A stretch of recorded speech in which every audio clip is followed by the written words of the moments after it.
most shampoos and conditioner are not there for the care of your hair. They're full of parabens and all these other harmful chemicals, do you know what I mean, that are not good for your hair. So again, it was something that I was like, yeah, whatever. I used to be like, wash my hair with, I don't care, Wash and Go or Head and Shoulders. Then you find out they're some of the worst brands to wash your hair with.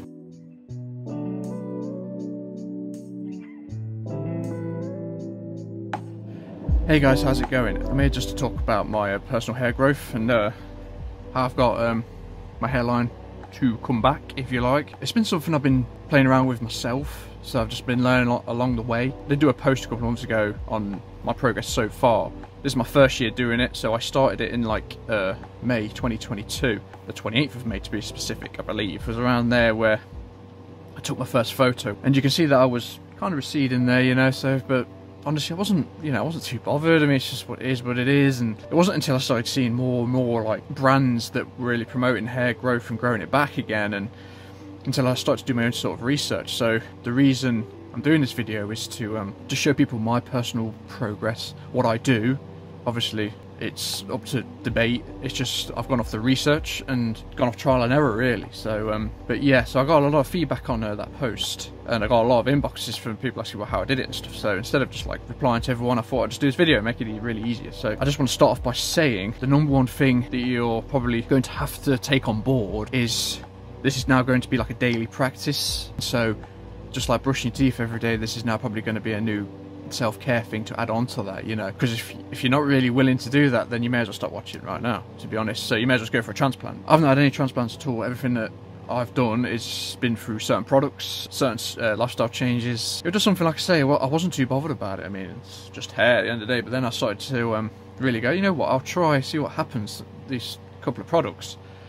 So I did that, and I started to see like some progress, and I was like, oh my god, it's coming back, you know. So, and ever since then, now I'm kind of like on the opposite way. I kind of just now I do care, you know, because you see results, and it's a bit like, well, actually, maybe it does make a difference. But yeah, my progress so far is going really well. I'm really amazed about how my hairline's looking now. Personally, I feel like I got a long way to go.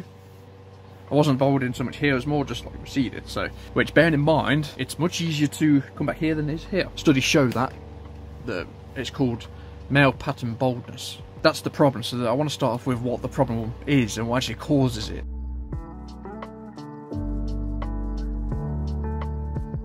Basically, without getting too scientific, I'm going to make it super simple. Men, males produce obviously a lot more testosterone, right? So what happens is testosterone is getting converted into something called DHT.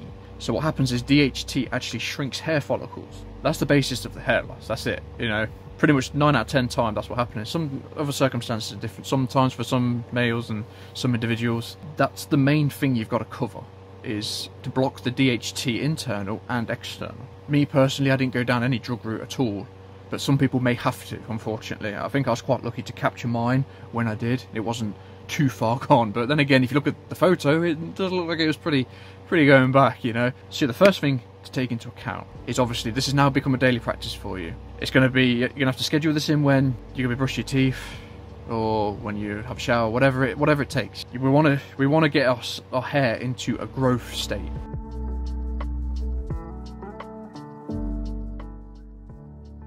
So the first thing we need to initially get in is an ingredient called minoxidil. Right, minoxidil is basically what you find in Rogaine, you know, Regain and all that sort of stuff, which has proven to give results for people with baldness here. The problem is with those ones is they're highly expensive for one, super expensive to get those, and it's actually a super low dose of minoxidil. So because it's in percentages, so the main percentage in Rogaine is like, or Regain, whichever one, is like 2%. So what the finding is, though, you need to have one that's more like 5%, a much higher dose. Now you can get this in drops form, you can get this in foam. I recommend the drops if you're looking for that speedy process, because there's a difference in like how one has a repellent, the drops have a repellent, the foam does, basically. So you want to be looking, it's not so much for a brand on this ingredient, right? Now, if you're in the UK, this is a bit different, because obviously FDA rules are different compared to the USA, because I'm currently US, so they're a bit different. You have to get this prescribed, which is kind of mad. But in the US, you can get this from most stores now, and you can even get off Amazon. I'm not affiliated with any of the brands, by the way. You can sometimes get minoxidil really cheap or sometimes it's super expensive. So sometimes it takes a bit of research. I find the best ones on Amazon. When you're looking for it, you're looking for, when you're looking in the ingredients, you're looking for minoxidil, 5%, and WV after it. Very important. The WV basically means with repellent. Now you'll find with the foam they don't have the WV, but it'll still be 5%, which is, if you prefer that, I've tried it, but I find it's not as good. This is much better, but one of the brands I'm using right now is this one. Super cheap. Hopefully you can see it. You'll notice on the back, it says minoxidil 5% WV. So you apply that twice a day, wherever you need the hair growth back. So I normally do mine either in the morning and then one later at night. So what that's going to do is what minoxidil actually does is promote blood flow back to the area again. So in my circumstance, because the DHT has been blocked off, it promotes that blood flow again.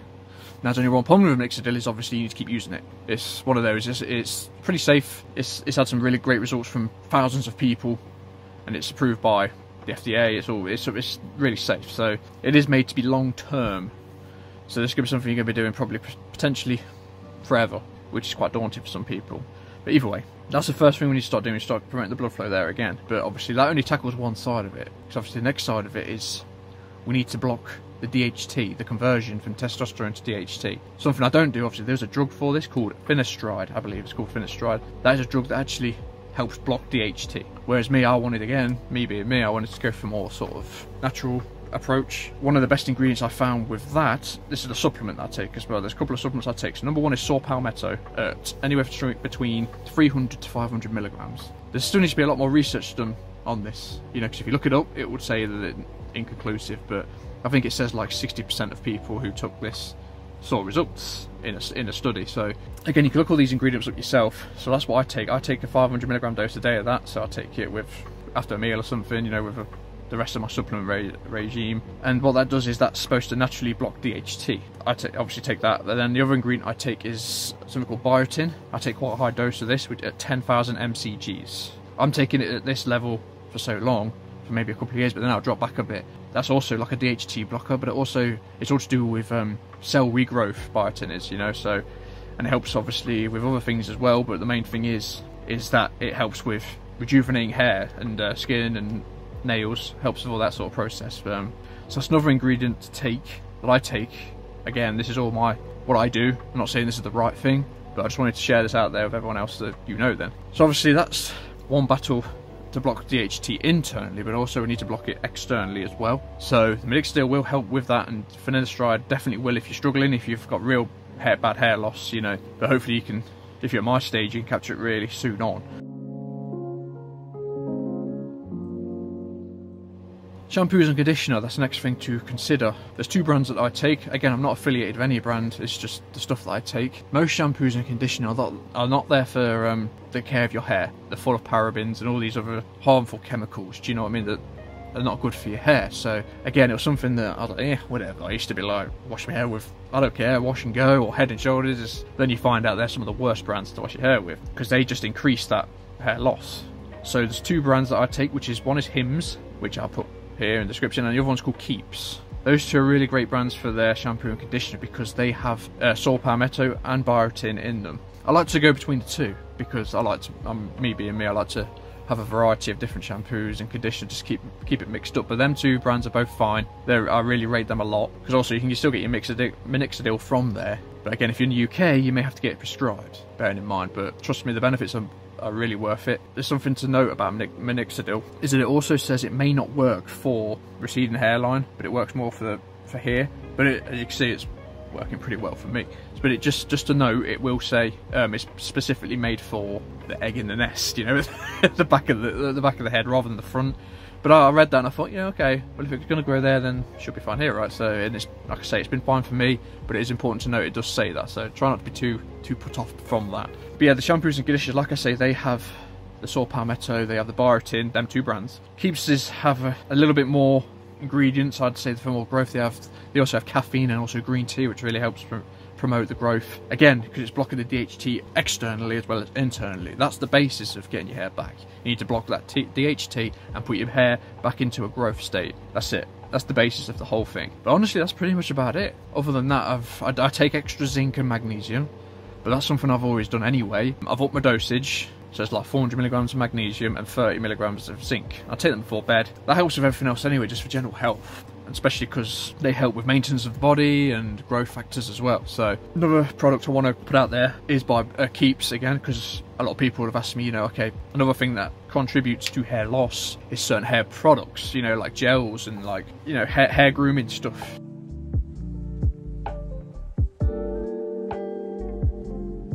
Again, they're not there to make your hair healthy, they're there just to style it. But I did find a product that works amazingly if you still wanted to use like hair styling stuff but that has growth properties in it. So again, this is from Keeps. It's actually like a thickening pomade. What I like about this product in particular is that it's infused with saw palmetto and biotin, green tea and caffeine. So it's got the same ingredients as the shampoo and conditioner does. So this actually promotes hair growth and makes your hair look amazing at the same time. If you still want to style your hair, this is a great product for that. Again, I'm not even affiliated with these, this is what I use. Again, it's just, if I ever do style my hair, which is pretty rare nowadays, but when I do feel like styling it a bit, I will use this, and it works brilliantly. I'm not too sure if you can get this in the UK, but you definitely can in the US, because this is a US company. But again, I hope I covered like most areas on that. There is probably more products out there that could help, but they're the main ingredients that I use, basically. I mean, like I say, it's nothing groundbreaking. It's no like, oh my god, it's this new thing. No, these things have been around for a while, but it might just take a little bit of your own research just to really